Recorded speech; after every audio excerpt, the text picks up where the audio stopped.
రువ్వి ముత్యమంతా బొట్టు పెట్టి భర్త గారు దగ్గరయ్యనే అమ్మలక్కలంత చేరి చమ్మ చక్కలాడి పాడి చీరలిచ్చి సారీలిచ్చిరే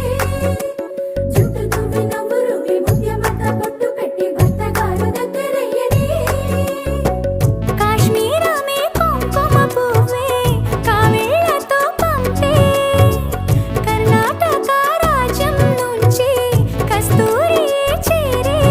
అరే ఒత్తు ఒత్తు అంటున్న ముగ్గురక్కలు కూడి ఒక్క పని చేయనివ్వరే సీతా సీమంతం రంగరంగ వైభవములే ప్రేమానందం